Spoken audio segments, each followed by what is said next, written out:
Assalamualaikum hörmətli qərindaşlar. Şərq Türkistan sürgündü hökuməti televiziyasının xəbərlər proqramısını görüşənlərni qızğın qarşı alırıq. Tövəndə təfsili məzmunlarını diqqətinizə sunumuz. Demokratlar Məclis başlığı Nancy Pelosi ötən həftə Londondakı G7 yığınından burun hökumətinin Xitayning Şərq Türkistanda yürgüzüb atqan irqiy qırğınçılıqdan xəbərdar ekanligini, amma klimat o'zgarishi masalasining intayin muhimligini, Xitayning klimat o'zgarishidagi dunyodagi muhim bir davlat ekanligini, shunga Xitoy bilan hamkorlashish kerakligini o'tirg'a qo'ygan edi.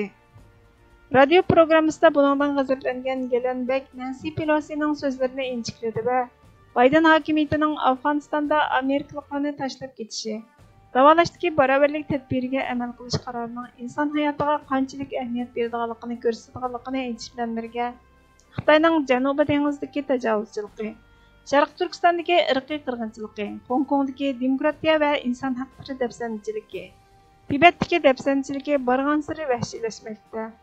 Biz yanıla Xitoy bilan birlikdə həmkarlaşışımız lazım. Nancy Pelosi Amerikanın Xitoyning irqiy qırğınçılıq yürgüzüb atqanligini biladiganligini qabul qiladi. Buning ma'nosi biz uni vaqtliq bilamiz deganlik. Nancy Pelosi yana nima dedi? Biz Uyg'urlarga irqiy qirg'inchilik yurgizib atqanligini bilamiz. Ammo iqlim o'zgarishi muhim. Biz bu jihatda Xitoy bilan hamkorlashishimiz lozim dedi. Klimat o'zgarishida, bomba taraqqiy qildirishda, yuqori sur'atli tashyo'l qurilishida, davolash, milliy, sotsial ideya, fikrda Gitler bilan birlikda hamkorlasha olamiz. Xitoy millati va dini sababli cho'ng bir guruhini yo'q qilyotdi. Sistemlik turda yig'ib majburiy emgak silyotdi. Organlarini sug'urib setyotdi. Ular hayvondan boshqa narsa emas. Biz buni bilib turib, buni to'xtatish uchun harakat qilmasligimiz bir nacharlik. Faqat tunudiq, ammo ular bilan so'zlashadigan nurg'un ishlarimiz bor deyish bir qo'rqinchli sahna. Deyish bilan birga Amerikaliklarning tinchlik, sevgi va inoqlikda o'rnidan birga turishga va ya Amerika xalqining inson hayotining hozirgi qadargacha bo'lgan eng nachar holga kelishini ko'rish xavfiga da'vat qildi. Xitoy atalmış Şinjan harbiy rayonida turli manevrlarni kuchaytmoqda. Atalmış Şinjan harbiy rayonining doklatiga qaraganda, Xitoy Xalq Ozodlik armiyasi atalmış Şinjan harbiy rayonining keşlik manevrini o'z ichiga olgan harbiy manevrini kuchaytirdi. Ozodlik armiyaning G'arbiy qo'mondonlik shtabi Hindiston bilan bo'lgan barliq chegaraga mas'ul bo'lib, Himalaya chegarasiga yaqin joylarda texnik ko'p keşlik manevr o'tkazilmoqda. Rayondagi bir qancha kishilar kechilik jang manevri olib bordi. Dokladda yana shirkat qo'mondonining so'zi naql keltirilib, atrofidagi rayonlardagi xiris kun sayin kuchayayotganda Ozodlik armiya texnik keskin jang maydoniga g'olib kelish uchun Ozodlik armiyaning vaqt jadvaliga tuzatish kirgizganligi, egizlik mashq uchun yuqori o'lchamga yetish talab qilinganligi ta'kidlandi. Shundaqla Ozodlik armiyaning yangi tipdagi PHL-11 o'zligidan ixtiriladigan yuk mashinasi 122 ml sistema raketa qo'yib bagjining rayonga o'rnashtirilganligi, ularning aniq manevrga ishlatayotganligi o'tirg'a qo'yildi.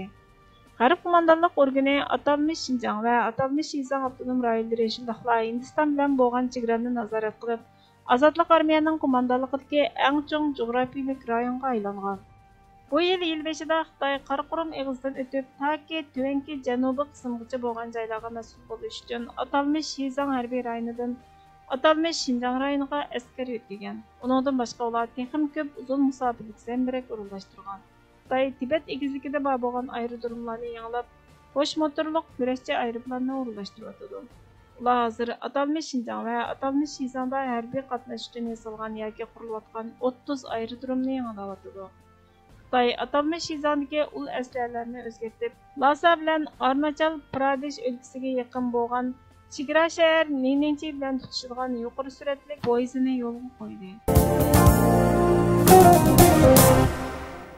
Yevropa Komissiyonining raisi Ursula von der Leyen Yevropa Ittifoqi ijroiya organining majburiy emgakdan ishlab chiqarilgan mahsulotlarni cheklashni o'tirib qo'yganligini aytdi. Yevropa ijroiya amaldorining xo'jayini Yevropa Ittifoqining ahvoli to'g'risida so'zlagan so'zida dunyodagi 25 million odam majburiy emgak bilan majburlandi yoki tahdidga uchraydi. Biz ularning Yevropada sotilgan mahsulotlarni ishlab chiqarishiga majburlanishiga hargiz yo'l qo'ymaymiz. Şoڭلاشقا biz мәҗбүри əmgək bilan ishlab chiqarilgan mahsulotlarni bozorimizdan cheklashni tashabbus qilamiz. Kishilik huquqni har qanday bahoda sotqili bo'lmaydi dedi. Yana bir tarafdan Yevropa parlamenti qaror qilgan yangi Yevropa Xitoy munosabat strategiyasi to'g'risidagi bayonotni e'lon qilgan kunning ertasi Beijing buningga qarshi doklad e'lon qilib, bir taraflama qarash va yolg'onchilikni asos qilgan Hong Kong, Sharq Turkiston va Tayvanga munosabatlik masalalarga asoslanib Xitoyni ayblayotganligini, dunyoviy xiristlar o'zaro giralishib kuchayotgan navbatdagi murakkab vaziyatda Xitoy Yevropa munosabatida ideya va jug'rofiylik siyosatni qo'lga olmaslikqa kafolatlik qilishning to'liq muhim ekanligini aytdi. Yevropa Uyg'ur instituti Yevropaning bayonotini xotirladi.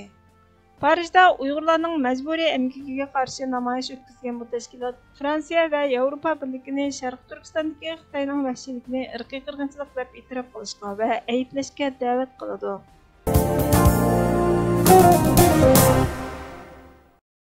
Düşmaningni tanıg'inki, uning o'tmishda sening ajdodlaringga, qahramonlaringga, olimlaringga, mutafakkurlaringga, hech bir gunohsiz va ma'sum avlodlaringga, tuproqlaringga, madaniy meroslaringga nimalarni qilganligi esingdan chiqmasin.